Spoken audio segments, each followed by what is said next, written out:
Welcome back. Well, today I want to share with you the message that the Lord gave me about the financial condition of America and basically of the world, but especially for American Christians. The Lord had a message for you, and He asked me, actually it's for all of us, it's for me too, He asked me to share it with you. So, very briefly, because I've already spent a great deal of time on Wounded Waters, the 5-part series, The Worldly Church. And in it are a lot of scriptures and answers to questions as to why we're going through what we're going through right now.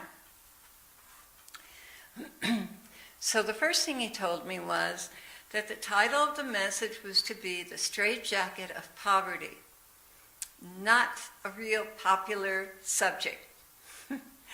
And don't run away. I think it's still worth listening to. But the straitjacket of poverty. And I thought to myself, straitjacket, oh boy, this is not good. And what is a straitjacket used for? Well, let's see, when someone's out of control and they're hurting themselves and they're a danger to others, they put a straitjacket on them and 4-point them on a gurney. So these are protective measures that are taken to ensure the safety of the person and of the staff or personnel that's helping them. So I thought about that for a moment, and I began to kind of get the idea, but I was kind of dumbfounded. Lord, I just spent all this time on the love of money and the other things that You gave me to teach on, and I think I probably said everything in those messages, in those teachings, along with all the scriptures. And so what do you want me to say? I was just kind of confused about what I should say. So He began speaking to me, and this is what He said. What is a straitjacket used for? It's used for someone out of control. American Christians are out of control. They have made superfluous things essential, and as a result are tied in knots financially and chasing their tails, looking for the latest improvement to the version they now have, both in clothing, cars, gadgets, and what I call cell phone madness. All of this very superficial stuff is making them into cardboard cutouts. Their spiritual lives are starved by distractions. I am coming soon. I will make this promise to all reading or listening to this. If you would spend as much time with me as you do window shopping, net surfing, and going to the malls, you and I will have a profoundly deep espousal relationship. Think about it. Log your hours traveling to and from shopping trips, surfing on the net, in and out of stores, and paying for everything. Add up all the hours and give them to me as a Christmas present, and watch our relationship grow to everything you've ever wanted from your life. I can testify to that. Nothing that I have given up for the Lord, nothing do I regret giving up for Him. Every time I give Him more of my time, more of my attention, I am so blessed to the point where I really don't want to come out of prayer. So He continues here and He says, and for you gentlemen, count your hours watching sports along with the ladies' shopping trips and your shopping trips as well. Particular Christmas,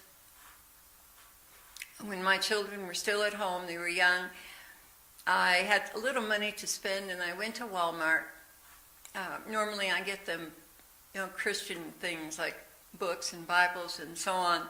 But this time I went to Walmart to get a few things, and I didn't spend too much time there, and I kept it down, kept the total cost down, because I didn't feel that was something we needed to be spending a lot of money on. Kind of just little tokens. Well, I came back with a cart full of things. And my husband was standing there, and he looked at me, and he looked at the cart, and all the things in the cart. And he said, honey, this isn't what the Lord wants. Now, my husband has very keen discernment on these things, and I honor what he has to say for sure, because he's the other leg that I stand on, and my covering as well. And he said, this is not honoring the Lord. This is not what he wants. Well, I kind of swallowed, gulped my pride down, and I took everything back, put it back on the shelves, and we left Walmart without spending any money. Well, it turns out that that particular Christmas, people showed up at the door with presents for our children, so that was very sweet. But what we did is we made a little creche, a little adobe. We have a lot of adobe here in the Southwest, and we made a little adobe, a little town of Bethlehem on a hill with the cave in the background. The children made little adobe houses. And when we celebrated Christmas that night, Christmas Eve, it was just so sweet, so beautiful, and so pure. And the Spirit of the Lord was truly, truly present in that time together. Well, now you have the secret. I'm clamping down on American Christians because they pray to me to save their country. That salvation starts one at a time with each individual. You see, when one person devotes this kind of time and attention to prayer, there will be an outflow of love that will move others.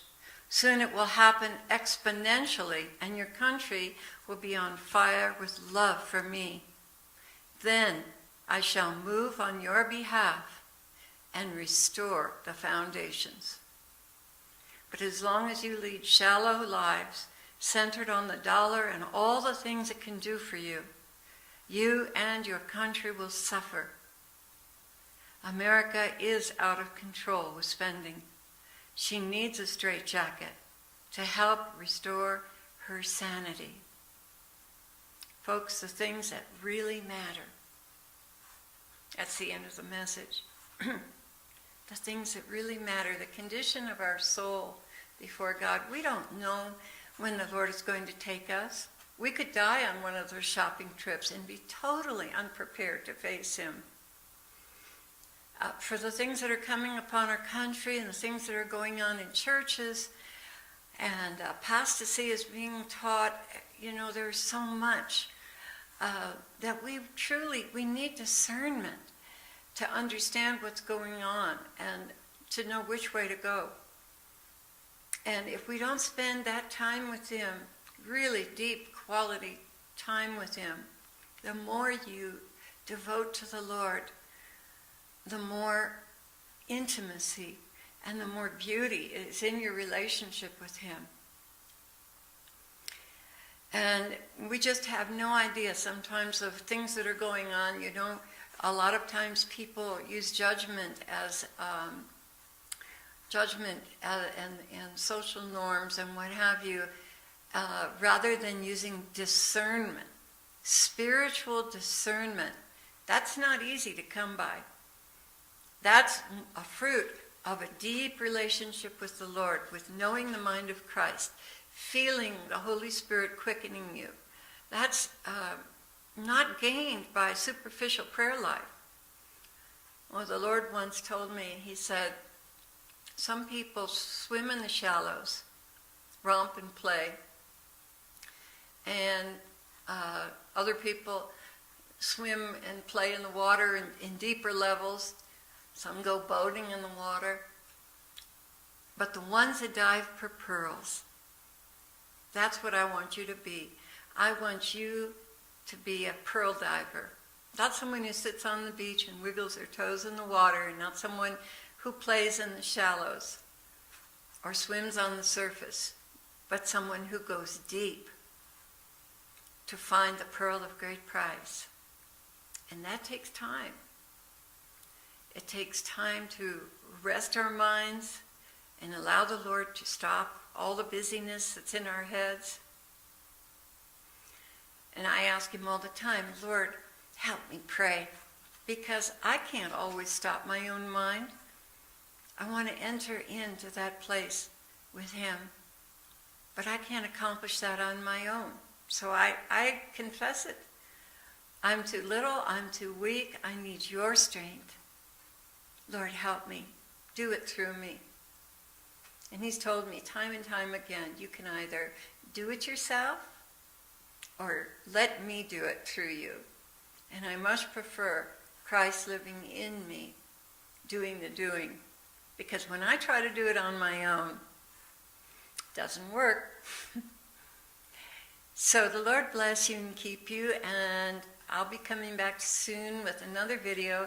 It'll be music this time because he's asked me to take a season away from teaching and finish some songs that I've written and record them and share those with you. So I'll be back soon. God bless you. Thanks for listening in.